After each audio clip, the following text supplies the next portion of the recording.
Student at Liberty University, and today I'm offering this presentation on dialects. What is a dialect? What kind of dialects are there, and what makes them different?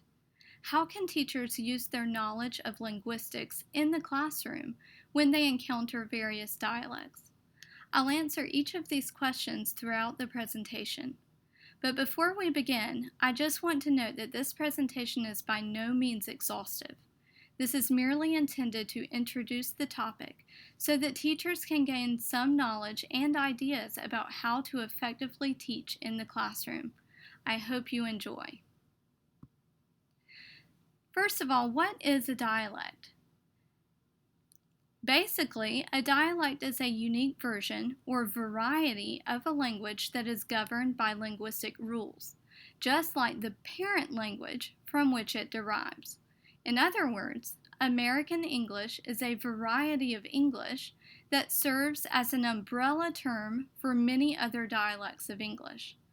Most people identify dialects based on how they sound. We call these accents. Southern English, for example, is a dialect of English. A more formal definition of dialect is offered by Fromkin, Rodman, and Hyams, authors of the Linguistics text, An Introduction to Language. They say that dialects are mutually intelligible forms of a language that differ in systematic ways. Wherever English is spoken, there you will find many dialects of English. In fact, English has become a true lingua franca of the world. Did you know that at least 400 million people speak English as a first language? And that is a conservative estimate. Another 300 to 500 million people speak English as a second language, and a further 50 to 100 million have learned English as a foreign language. According to David Crystal, over 70 countries worldwide speak English to some extent. These numbers will only continue to grow as English has become the de facto language for education, business, economics, and technology, among other areas of world interactions. How many dialects do you think are spoken in the United States alone? Many people are familiar with some of the more prominent dialects, such as the New York accent, the Minnesota accent, the Southern accent, or even a Southern California accent. Not all of the accents of the U.S. are listed here in this map, but as you can see, there are many dialects represented in the United States. So how do dialects differ? The simple answer is that they differ in how they sound, that is, phonology. They differ in the types of words and the speaker's knowledge of words, that is, they differ in the specific lexicons, and they differ in the rules of sentence formation, that is, their syntax. Let's look at each of these individually. Phonology is the study of how speech sounds form patterns.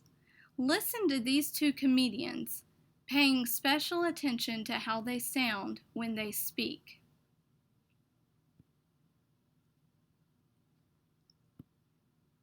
Hey, kid, I know I'm ugly. I stuck my head out the window, got arrested for mooning. I know I'm ugly. I went to a freak show. They let me in for nothing. Kid, I was an ugly kid, too. How ugly?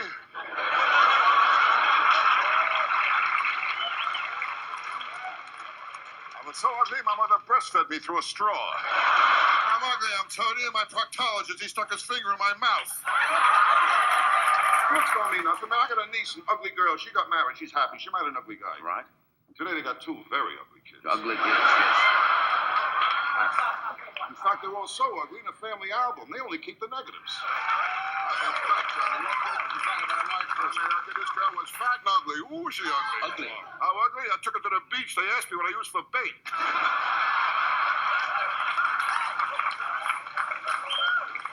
When I took her home, my mother put newspapers on the floor. I mean, ugly. I gave her a hickey. I got fur on my mouth.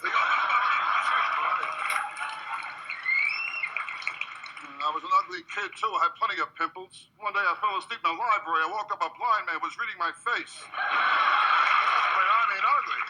So when I was born, after the doctor cut the cord, he hung himself. My old man, he didn't like my looks either. But he carried around a picture of the kid who came with the wallet. Oh, you kid, I know I'm ugly. Halloween, I open the front door, kids give me candy.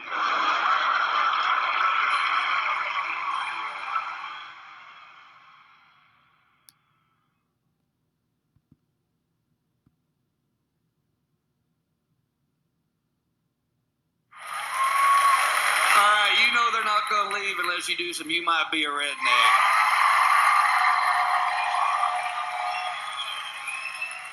If you have a complete set of salad bowls and they all say Cool Whip on the side, you might be a redneck. If you take your dog for a walk and you both use the tree at the corner, you might be a redneck.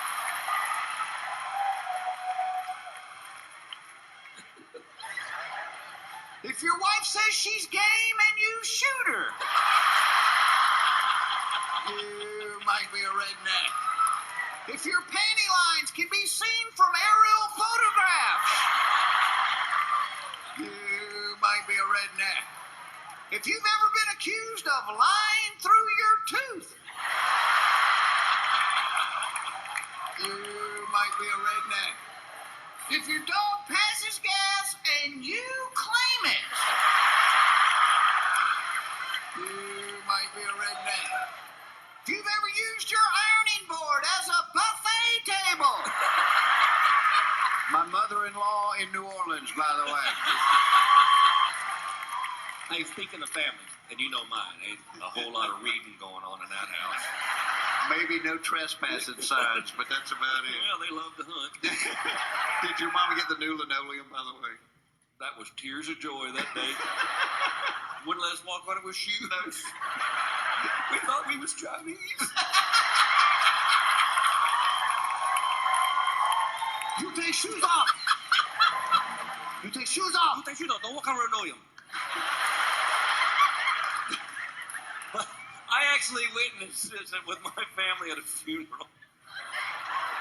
If you've ever taken a six-pack of beer to a funeral, you might be a redneck. Mama looks good, don't she?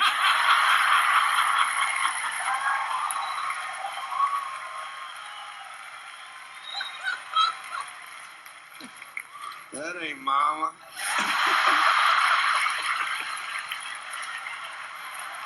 Yeah, it is. They get shaved off for big.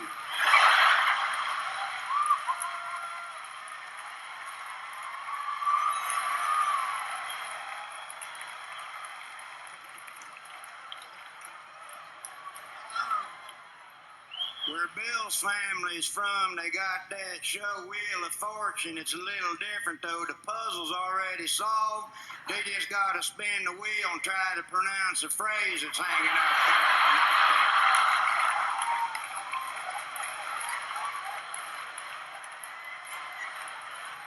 there. What?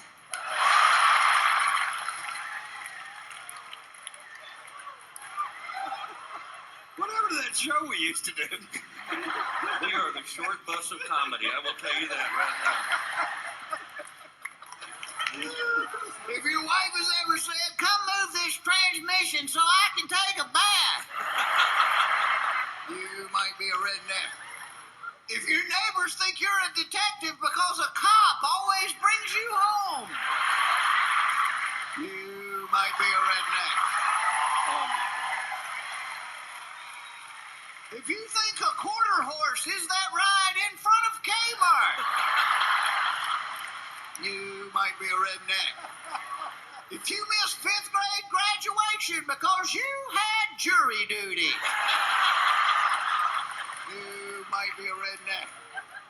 If you think fast food is hitting a deer at 65 miles an hour, you might be a redneck. If you've ever sat on the toilet until your legs fell asleep, You've done that one, didn't you? We went on vacation together last winter. Remember that night you came out of the bathroom? He's like,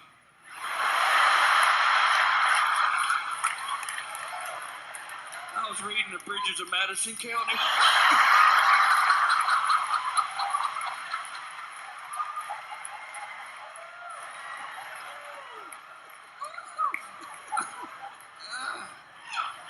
If your daughter's Barbie dream house has a clothesline in the front yard.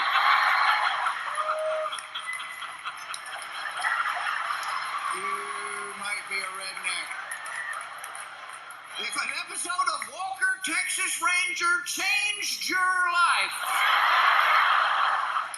you might be a redneck. If somebody tells you you have something in your teeth and you take them out to see what it is, you might be a redneck. If you wear a dress that is strapless with a bra that isn't,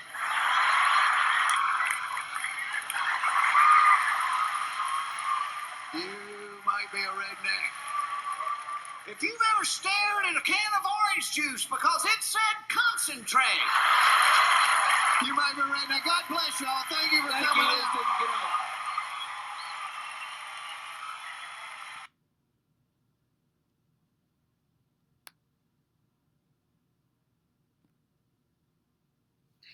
Can you hear the difference? Rodney Dangerfield is from New York. Did you notice that he doesn't pronounce the R sound in certain words?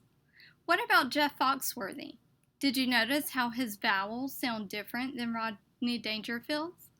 Let's take a look at how sounds are formed in the mouth.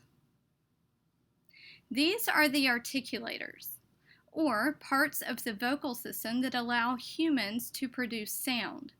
To give you an example, an L sound is typically produced by English speakers by touching the tip of the tongue to the alveolar ridge, located just behind the top teeth. The vocal cords vibrate, air is pushed around the tongue, and the sound is produced. Each sound we make uses different articulators. Producing sounds becomes more involved when you consider whether or not a sound is voiced or not, whether it is aspirated or not, whether passage of air is constricted briefly or completely, etc. How you form a sound in English differs according to your dialect. As you heard earlier, Rodney Dangerfield's R's were formed differently than Jeff Foxworthy's. This is due to using different articulators to a greater or lesser degree. Let's move now to the second difference in dialects, lexical differences. Lexicon refers to a speaker's mental dictionary or his knowledge about words. Most often, this knowledge is not explicit, it is intuitive. When you learn to speak as a child, you naturally acquire certain rules about language, many that you don't realize you know. Though this topic is more complicated, much of the time, lexical differences refer to a speaker's choice of words. For example, do you say interstate, expressway, or something different? Do you say pop, soda, Coke, or something else? When I lived in Indiana, the people there referred to what I knew as redbugs as chiggers. Do you say raccoon, coon, or, as my children like to say, trash panda? Even though there are some stark differences, as in truck or lorry, context allows both speakers to still be able to communicate without too much confusion or loss of meaning. Another way in which dialects differ is in syntax. Syntax refers to the rules of sentence formation. Admittedly, this one is not as common as the other categories already mentioned. However, it does happen in some areas. For example, in certain parts of the country, someone might say something like, Mary likes ice cream and Stephen. Does this mean that Mary likes Stephen? Or Does this mean that Stephen also likes ice cream? Being from the South, this sentence sounds very strange to me. I would probably interpret that sentence as the first option. However, it actually means that Mary and Stephen both like ice cream. An important aspect of this discussion has to do with value judgments. Often, people will try to categorize someone based on the way they talk. One lesson I have learned over the years is to simply withhold judgment. Just because something is different certainly does not mean that it is wrong or bad, and it doesn't necessarily make it right. It's just different. Fromkin, Rodman, and Hyams state, dialects reflect a different set of rules or lexical items represented in the minds of their speakers. Any judgments, therefore, as to the superiority or inferiority of a particular dialect or language are social judgments, which have no linguistic or scientific basis. So, how should teachers approach various dialects that they encounter in the classroom? I think the approach I would take can be summarized in this flowchart. Are you teaching standard American English? If you are, recognize the validity of your students' linguistic choices and dialects. In fact, I think that everyone knows something that we personally do not. Try to learn from your students. Then, perhaps encourage your students to practice and use the classroom English, that is, standard American English, while they are in class and on their assignments. But what if you do not teach standard American English? The first step would be to decide which variety or which dialect of English will be taught and used in the classroom. Then, again, encourage your students to practice and use your classroom English while in class and on assignments. With these in mind, you should still seek to be flexible and understand that everyone is different and brings a unique perspective to the classroom. These different perspectives can be very valuable. There are ways that you can actually take advantage of your students' differences. First, you can draw their attention to the sounds that they produce and how they differ. Again, make sure that you validate your students so as to avoid any negative judgments. You can use your knowledge of articulatory phonetics to correct any errors that you perceive. Draw awareness to your students' lexical choices. Why did they choose this particular word instead of another? Also, a brief study in lexical fields would aid here. Or just grab a thesaurus to increase your students' vocabulary. You can use your knowledge of semantics as well to aid in instructing your students on their lexical choices. Finally, draw awareness to generally accepted syntactical constructions and differences within various dialects. Your students will be richer for knowing how to navigate not only their own idiolects, that is, their particular style of speaking, as well as others' dialects. Now, just for fun, let's have some fun with language. You can look up some of the crazy words that younger generations are using now at urbandictionary.com. Phrases like on fleek, or a new one to me, number neighbor, which means that someone has the same phone number as you except the last digit. Who knew? You can also take this fun quiz provided by Pure Wow to see which dialect you speak. Determining which dialect you speak can help you recognize your linguistic idiosyncrasies, and it will help you to help your students. Finally, you can watch Ricky Ricardo from I Love Lucy fumble through some difficult pronunciations of English words. If you have students from different linguistic backgrounds in your class, this humorous clip can help you relate to the struggle that they may face with English. I hope you enjoyed the presentation. That's all for today. Thank you for listening.